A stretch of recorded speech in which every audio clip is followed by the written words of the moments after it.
I mentioned a few videos back that I started following this YouTube channel called Comic Book Palace, and just kind of fell in love with it and marathoned all, 160 of their videos. And then I found they had an older channel. I marathoned all, 50 or so videos on that channel. Lo and behold, I guess the rest of the world just found out about this channel because in the last couple of days, one of their latest videos, one of Glenn's latest videos, had a clip taken out of it and posted on Twitter that got millions and millions of views. Now, I didn't think anything of this clip a few days ago when it was part of the larger video because it's just basically the way he always talks on his YouTube channel. But this clip was pounced on by professionals and fans the world over. And first they were heaping on him, and then they were coming to his defense, and now it's probably all gonna wash away. But in the meantime, he's doubled his subscriber list and he's made all of the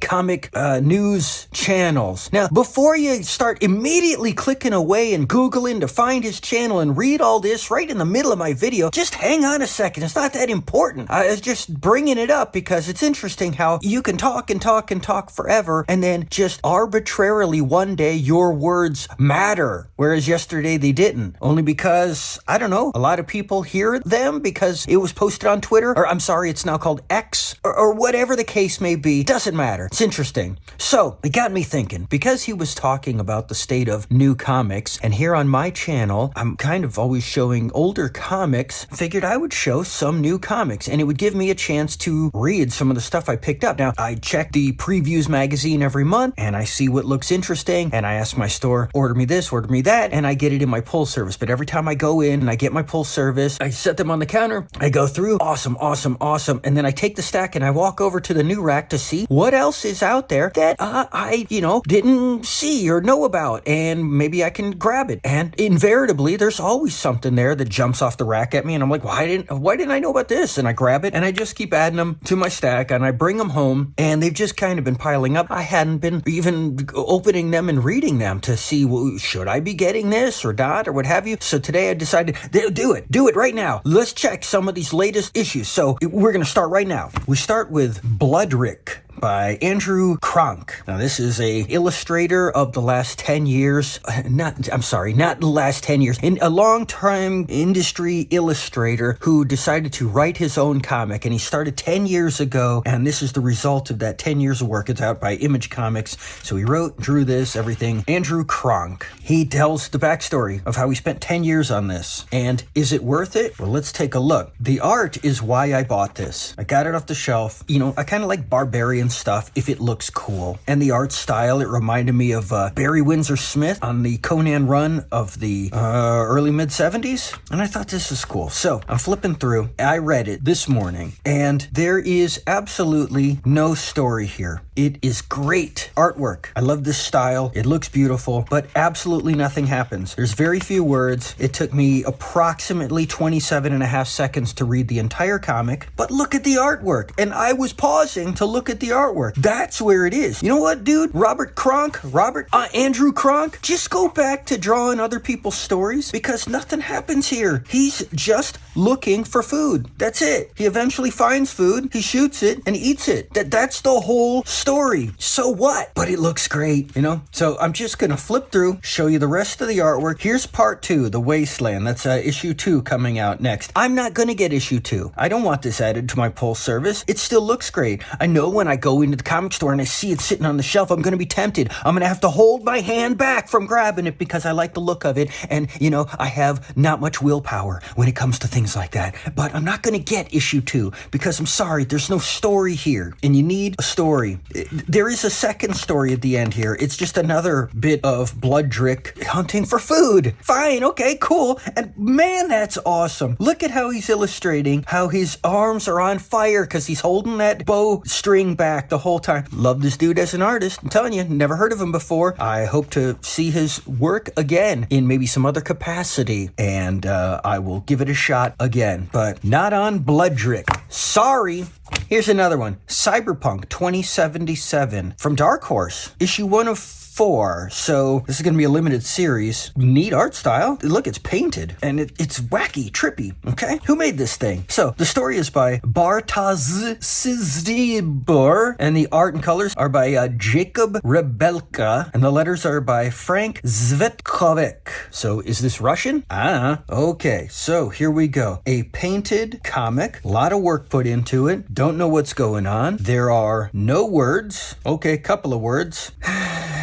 Again, neat art, absolutely no story, none whatsoever. I don't understand what's going on here. He does this a few times, just these scribbles. This page here reminded me of Kickley, Tiempos Finales, with the sound effects and everything. Wonder if he was influenced by him as well, or if they influence each other. I don't know. It looks cool. Here you got some words, but they're not saying anything, except just cussing up a storm. More scribbles. I don't get it. Okay, so they're paintings, but I think they're digital paintings, which is fine. That's cool. I don't know. If you can paint that digitally, kudos to you. I don't know how you do it. I'd like to know. Pretty dang awesome. I like the look, okay? I don't like the non-story. Seems to be a theme here. We're halfway through. Pretty cool looking. So just gonna keep flipping because, I read it, couldn't tell you what happened. It's garbage. That's it. Not getting any more issues of this. And then back to the weirdness that it started with. Reminds you of some kind of Ren and Stimpy stuff. Issue 2 on sale November 22nd. Well, that came and went, and I didn't get the second issue, did I? I must have known better before I even read it. Next. Okay. Here we go. I got Petrol Head #1 because just the name and what I thought the concept might be and the cover colors jumped out at me, and I said, well, let me see what's in here. I opened it up and I said, yeah, okay, this is coming home with me. This is some cool artwork. So I read it this morning, and oh my gosh, not only is it beautiful, but I absolutely love this story. So it's in the future, not the real future, of course, this is still the future as written by the look at how awesome this is. My gosh. Wow. So exciting. So this is written with the mindset that all future things are written by, where technology progresses linearly. So you get to a point in the future where robotics and the intelligence of robots are on par with humans, but they're, working and living alongside humans as kind of like another race. Maybe they're in control, maybe they're slaves. All of the world has become industrialized, kind of a Blade Runner-esque, lots of pollution, lots of built up what have yous. This is just awesome. But that's not how it happens in real life. In real life, technology progresses exponentially, so software is going to outpace hardware, and you're going to have artificial intelligence 1,000,000 times smarter than all human minds combined before the end of the 2020s. It's just happening, You don't have to take my word for it for reality to turn out the way it's going to turn out anyway. So don't believe me, whatever. Anyways, back to the book. So in this story, robots build and drive these hot rod cars in these races. But the robots, this robot here, Petrol Head, he gets fed up with the corruption behind these races. And he branches out on his own, but now he's hunted and he's on the run. And he's got, look at this, I love this. So you got the bad guys after him. He's got a little bird, a sidekick that he built. He's got his own awesome car he built. He teams up with these humans. These are the scientists. He ends up rescuing them, and they're teamed up and they're off on the run. Here's his little bird friend, Dave. Look on his shoulder. Gosh, I love this. So we're just gonna see, here's the humans. They're hiding out in Petrolhead's place when he gets raided, and he ends up having to, they're attacking the little girl. Petrolhead ends up having to destroy the cops that are after him, the RoboCop type people that are after him, and the humans jump in Petrolhead's car to try and escape. He gets in and drives off with them. Look how awesome this is. To be continued. Boy, I was so eager to read issue 2, but before I could, look, alternate covers, I had to jump online and email my comic store owner and said, put Petrolhead on my pull service, please. Thank you. I have issues 1 and 2. Start with issue 3. Oh my God, I'm so excited. Oh, you know what? I also had him order me that Spy vs. Spy omnibus that I talked about in the last video. So, I caved in. But here's issue 2. Look, this cover. Oh my God. If I had just seen this cover, I would have grabbed it and said, why did I not know about issue 1? So, fortunately, I did know about issue 1, but I'm not a gearhead, a car guy. I don't know nothing about nothing, right? But I still love this. So you open it up. Yeah, it's so cool. You get right into the story. It's the humans telling their backstory. Little tearjerker type of thing there, but great visuals. I like these humans, I guess. I mean, they're kind of the stereotypical precocious child and the single dad, like War of the Worlds with Tom Cruise, what have you. No biggie, but wow. Oh my gosh. Don't tell me you don't think this is awesome. So we're off. We're off to the races. Boom, they're on the run. They're tracked by these drones. Man, the little birdie with them. This is great. This is great. The art keeps getting better and better every single panel. Oh my gosh. The story is awesome. I'm loving it. And out pops this little navigating software guy. His name is Satnav Sid. And check out how he talks. I reckons if you hit the paved river channels, you can head down the road the old sewage pipes, and them old bones won't be able to follow ye. It's so great. He's Cockney. So there he goes, just going down to the river. Check out the background on here. Love it, love it, love it. I'm a right old geezer, me, and no mistake. Squawk! I have no idea what you're saying.